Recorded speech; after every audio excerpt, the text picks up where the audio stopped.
Cuando escuchamos hablar de motores de cohete, de seguro a todos nos vienen a la mente imágenes como esta o quizás esta. Pero, ¿y si te dijéramos que en los 60 ya se estaba desarrollando un motor el doble de eficiente que el motor Raptor 3 de SpaceX? ¿Nos creerías? Pues quédate con nosotros, porque en este video te contaremos la historia de un motor que nos podría llevar a Marte en la mitad del tiempo que el mismo Raptor 3. Sujetaos bien, que la Argonavis va a despegar.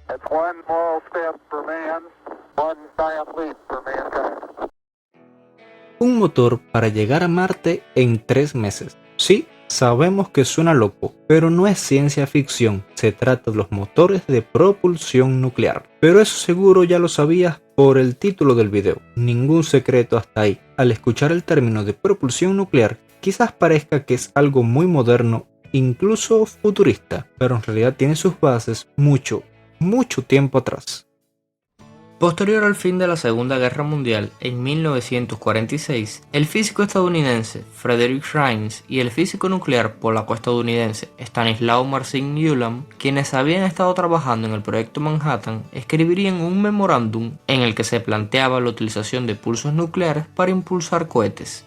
Años más tarde, en 1955, serían autores de un documento el cual proponía el uso de bombas de fisión nuclear como medio de impulso. La idea consistía en expulsar una bomba del vehículo y una vez encontrados a una distancia segura, sería detonada proporcionando un empuje significativo al cohete.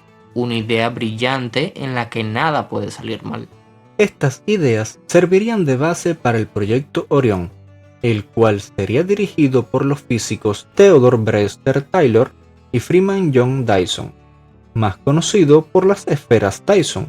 Este proyecto fue oficializado en 1958, cuando la Agencia para Investigación de Proyectos Avanzados, ARPA, más tarde renombrada a DARPA, Agencia de Investigación a Proyectos de Defensa Avanzados, otorgó una financiación inicial de $1 millón por año.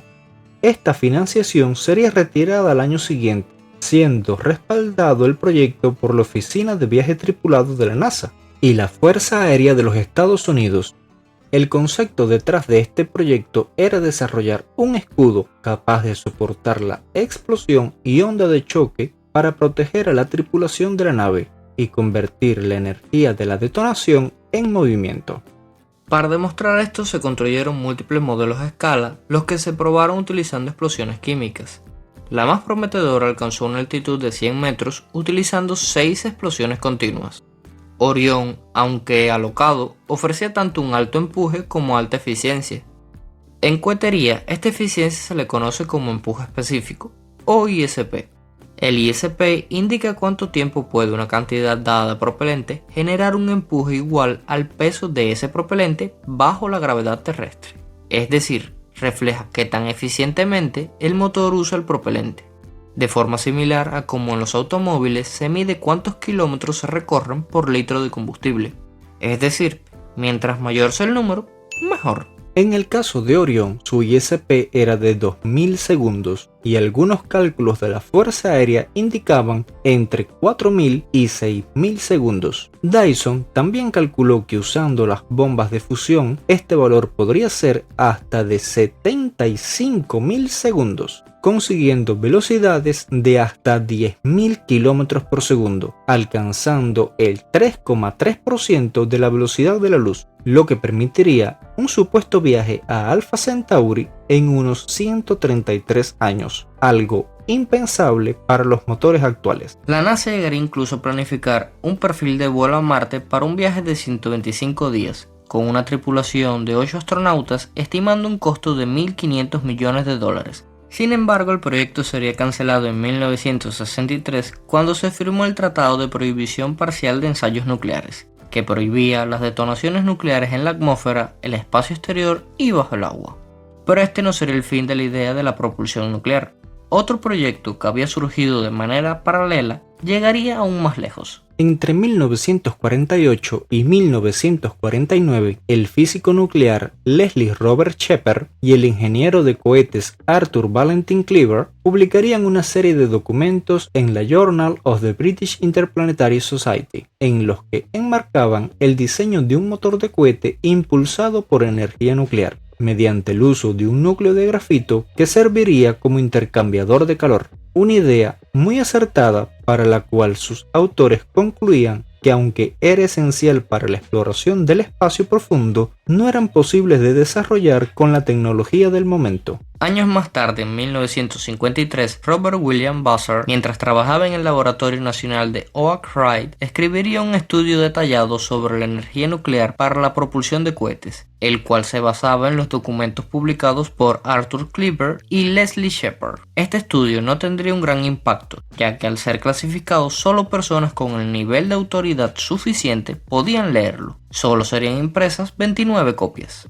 En diciembre de 1953, el estudio fue publicado en la Oak Ridge Journal of Reactor Science and Technology, lo que facilitó que fuese más conocido, llamando la atención de varias instituciones como el Laboratorio Científico de Los Álamos y el Laboratorio de Radiación de la Universidad de California en Livermore. No sería hasta marzo de 1955 cuando un comité de investigación recomendaría el desarrollo del motor planteado por Robert Buzzard, con el objetivo de impulsar la etapa superior de un misil balístico intercontinental, es decir, un misil que fuese de Estados Unidos a Moscú. Recordad que esto fue en medio de la Guerra Fría. De esta forma se crearían dos divisiones, una en Livermore y otra en Los Álamos, consolidándose todo el trabajo en Los Álamos, donde recibiría el nombre en código de Proyecto Robert. ¿Pero qué hacía este motor tan especial? En una sola palabra, eficiencia. Tomemos por ejemplo un motor químico, el reactor 3, un icono de la eficiencia,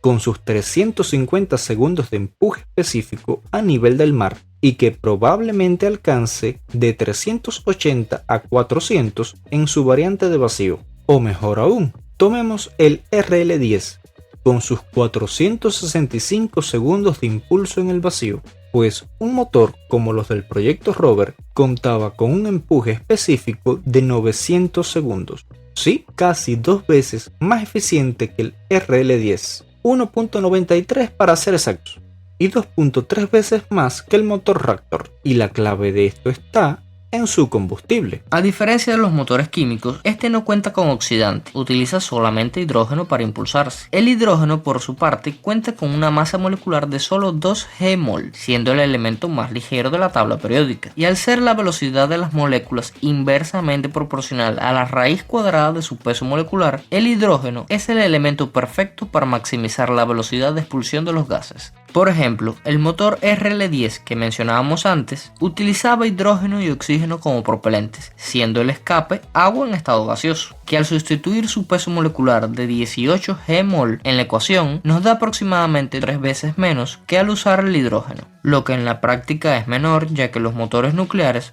operan a una temperatura menor que los químicos. Esto hace muy prometedor a este tipo de motor, además que al no utilizar oxidante, se reduce enormemente el peso del cohete, lo que significa que puede llevar más carga útil, pero el desarrollo de este no tendría nada fácil, ya que como dijimos, su propósito era impulsar un misil balístico, y no estaba solo en esta tarea. Su competidor era el Atlas, que para 1957 había conseguido un buen rendimiento, y con las cabezas nucleares volviéndose cada vez más ligeras y pequeñas, el complicado y costoso motor nuclear comenzaba a verse innecesario. Por esta razón, el 2 de octubre de 1957, la Comisión de Energía Atómica propondría eliminar el presupuesto del proyecto. Sin embargo, en un giro de los acontecimientos, la Unión Soviética causaría que el proyecto no fuera cancelado. Tan solo 4 días después, el 4 de octubre de 1957, la Unión Soviética lanzaría el Sputnik, el primer satélite artificial de la humanidad. Y esto lo cambiaría todo, marcando el comienzo de la carrera espacial. Meses más tarde sería fundada la NASA y su administrador Thomas Kidd Glennan y el secretario de Defensa Donald Aubrey Quarles se reunirían teniendo como primer elemento en su agenda el futuro del proyecto Robert. Tras su reunión, el desarrollo del proyecto sería transferido a la NASA, ya que no tenía propósitos militares, acción que sería efectiva el 1 de octubre de 1958. De esta forma, el motor nuclear tendría vía libre para ser desarrollado. El proyecto Robert proponía un motor compuesto por un núcleo de un reactor en forma cilíndrica, compuesto de grafito, impregnados de uranio 235, encapsulados por una estructura de berilio que actuaría como reflector. El núcleo contaba con una serie de canales que los recorrían longitudinalmente, hechos de carburo de niobio, para resistir la corrosión que ocurriría al hacer contacto el hidrógeno con el grafito. Al funcionar el motor, el hidrógeno líquido es impulsado mediante una turbobomba a la tobera y al encapsulado de berilio para refrigerarlos, y posteriormente es dirigido a través de los canales del núcleo, donde es calentado hasta aproximadamente 2500 grados Celsius, para luego ser expandido en la tobera, proporcionando el empuje, y una pequeña parte enviada a la turbina para impulsar las bombas. El reactor funcionaba utilizando la fisión del uranio 235 para generar el calor que expandía al hidrógeno. Se controlaba mediante el uso de barras cilíndricas compuestas de dos materiales, una mitad de berilio y otra de boro. El berilio reflejaba los neutrones emitidos por el uranio, lo que facilitaba la reacción en cadena. De una manera más fácil de entender, el uranio 235 emite neutrones, pero al absorber un neutrón, este se divide en un proceso llamado fisión. Al fisionarse, se liberan de 2 a 3 neutrones,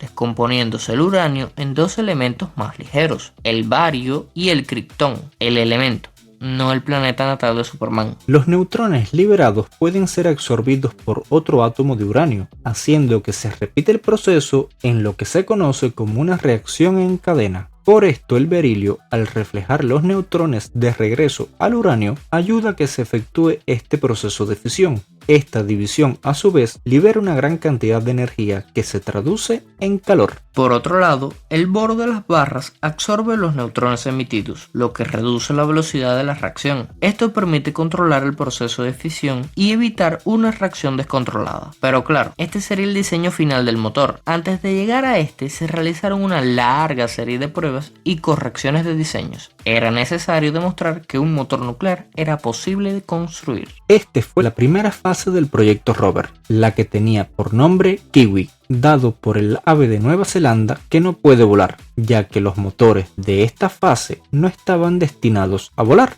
Sí, muy creativos los directivos, ¿eh? La primera prueba se realizó en julio de 1959 con el reactor Kiwi A, que utilizaba agua pesada y barras de control en su centro. Parte del reactor sufriría grietas, generando más calor que lo deseado, lo que haría necesario una serie de mejoras al diseño. La siguiente prueba se realizaría el 8 de julio de 1960 con el reactor Kiwi A Prime, en el que se cambió la estructura del uranio siendo separado por carburo de niobio. Esta prueba tendría mejores resultados, pero una vez más el núcleo presentaría grietas. La tercera y última prueba de la serie Kiwi A se llevó a cabo el 19 de octubre de 1960 con el reactor Kiwi A3. Fue considerada un éxito, demostrando que el hidrógeno podría calentarse a las temperaturas necesarias para la propulsión espacial y que el reactor podía ser controlado. El siguiente paso fue aumentar la potencia máxima del reactor de 100 MW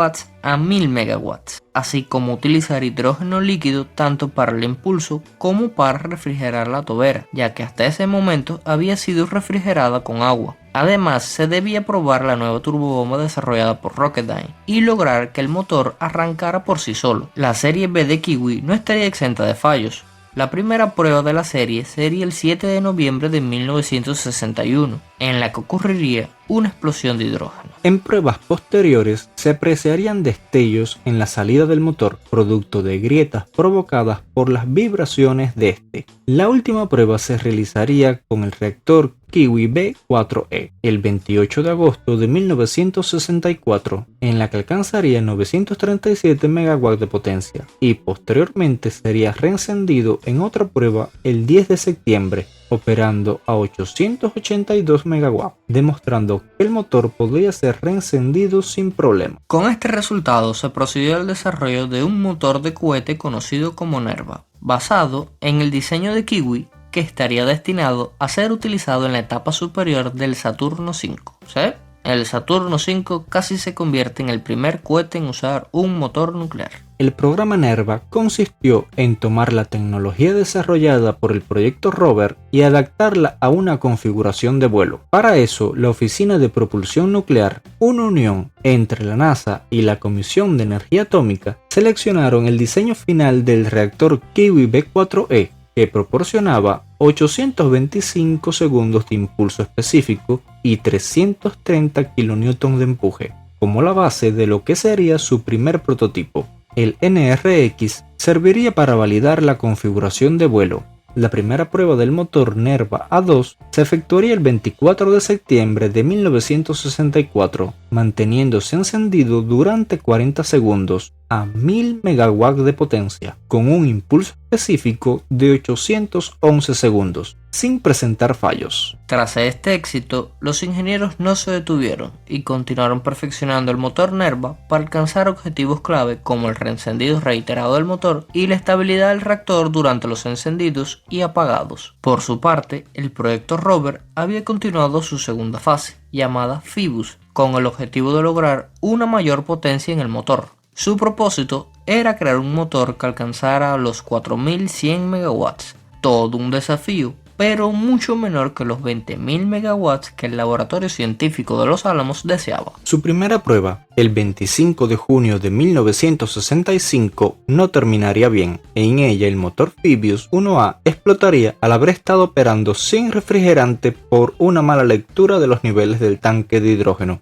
Como resultado, por 6 semanas la zona de pruebas estuvo contaminada con materiales radioactivos. 2 años más tarde, el 10 de febrero de 1967, se realizaría la siguiente prueba con el motor Phoebus 1B, siendo exitosa, y el 8 de junio de 1968 se realizaría una prueba alcanzando los 2000 MW con el motor Phoebus 2A. El motor Phoebus pretendía ser utilizado como una segunda versión de Nerva, pero tras la prueba del motor NRX A6 en diciembre de 1969, en la que permaneció encendido durante 1 hora, demostró que los motores Nerva 1 podían cumplir las misiones permaneciendo encendidos durante más tiempo y, de ser requerido, varios motores Nerva 1 podían ser agrupados. La tercera y última fase del proyecto Rover, llamada Pee-wee, tuvo como objetivo principal desarrollar un motor nuclear compacto para evaluar mejoras en el combustible sin el costo de un motor de tamaño completo. Pee-wee fue desarrollado en solo 19 meses, iniciando su construcción en junio de 1967, alcanzando su primera prueba a gran escala en diciembre de 1968, demostrando un rendimiento excepcional con una temperatura de salida del gas de 2280 grados Celsius y un impulso específico en el vacío de 901 segundos, superando ampliamente las expectativas y demostrando que con mejoras motores más pequeños y livianos podían ser construidos. Para 1969, el programa Nerva había alcanzado avances significativos. Los motores acumularon un tiempo total de operación de 115 minutos, con 28 arranques. La NASA y la Oficina de Propulsión Nuclear Espacial concluyeron que las pruebas demostraron que un motor nuclear era idóneo para vuelos espaciales, operando con un impulso específico 2 veces mayor al de los sistemas de cohetes químicos. El motor fue considerado adecuado para las misiones a Marte planificadas por la NASA, porque sí, la NASA había planificado toda una serie de misiones y aplicaciones para el motor Nerva. Estas incluían desde remolcadores nucleares y una versión del transbordador espacial impulsada por propulsión nuclear hasta ambiciosos proyectos como el Gran Tour Interplanetario para explorar Júpiter, Saturno, Urano y Neptuno en una sola misión, aprovechando una rara alineación planetaria. Además, incluía un viaje tripulado a Marte para 1978 y el establecimiento de una base lunar permanente para 1981. Pero todo esto se iría a pique lamentablemente a partir de 1969. Richard Milhous Nixon tomaría posesión de la presidencia de los Estados Unidos el 20 de enero de ese año, y los recortes de presupuestos eran la orden del día. El Congreso redujo el presupuesto de la NASA, apagando la línea de producción del Saturno V. En 1960 se cancelaba el Apolo 20 para ser utilizada como Skylab y más tarde se cancelaría Apolo 18 y 19. A pesar de estas cancelaciones, el programa Nerva continuó recibiendo apoyo político y financiación, con la esperanza de integrarlo en el transbordador espacial. Sin embargo, la visión de Nixon priorizaba proyectos más inmediatos, como el desarrollo del propio transbordador y la guerra de Vietnam, que aumentaba sus costes constantemente. Para 1972, el Congreso apoyó nuevamente a Nerva, con una asignación de $100 millones para una versión más pequeña que pudiera operar desde la bahía de carga del transbordador. Finalmente, el 5 de enero de 1973, la administración Nixon decidiría cancelar completamente el proyecto Rover y Nerva, marcando el fin de 17 años de investigación sin que un motor nuclear llegase a volar. La propulsión nuclear no fue solo un sueño estadounidense. Al otro lado del mundo, la Unión Soviética también apostó por esta tecnología. Mientras en Estados Unidos los proyectos Rover y Nerva avanzaban, en los años 60 la Unión Soviética desarrollaba el RD-0410, un motor nuclear térmico diseñado para misiones interplanetarias. Si hay algo que reconocerle a los soviéticos es su habilidad para guardar secretos. Apenas existe información pública de este proyecto. Lo poco que se sabe es que desde 1965 la Oficina de Diseño de Automatización Química en Voronezh trabajó en este motor, que utilizaba un reactor de carburo de uranio circonio con canales para calentar el hidrógeno a unos 2700 grados, donde barras de carburo de boro regulaban la fisión. Se dice que alcanzaba un impulso específico de 900 segundos en el vacío, igualando la eficiencia del Nerva, y produciendo 35.3 kN de empuje. Entre 1966 y 1978 se probaron en Semipalatinsk, Kazajistán, sumando 30 horas de operación en múltiples encendidos. Las pruebas confirmaron su estabilidad y rendimiento, ideales para etapas superiores o misiones a la Luna o Marte. Al igual que ocurrió con Nerva, el RD-0410 no llegó a volar. Los altos costos, los riesgos de contaminación radiactiva en caso de fallo y la falta de misiones concretas lo frenaron. Los soviéticos priorizaron cohetes químicos y, para finales de los 70, el proyecto fue archivado. Tras su cancelación, la propulsión nuclear no quedó en el olvido. Conceptos aún más audaces surgieron, como motores de núcleo líquido, en los que el combustible nuclear fundido calienta el hidrógeno para alcanzar temperaturas extremas y un impulso específico superior a 1500 segundos. Y aún más impresionante, la idea de un motor de núcleo gaseoso, en los que el uranio en estado de plasma, confinado por campos magnéticos, podría generar impulsos específicos de hasta 5000 segundos. Aunque estas ideas permanecen en el ámbito teórico, su potencial para revolucionar la exploración espacial sigue inspirando a científicos e ingenieros. Proyectos como el Draco de DARPA, aunque cancelado, reflejaron el renovado interés de la propulsión nuclear, abriendo la puerta a futuras iniciativas que podrían retomar este sueño para llevarnos más lejos y más rápido en el espacio. Y esto es todo sobre la propulsión nuclear. ¿Qué te ha parecido esta historia? ¿Ya la conocías? Te leemos en los comentarios. Y si te ha gustado, no olvides dejarnos un me gusta y suscribirte al canal. ¡Hasta la próxima!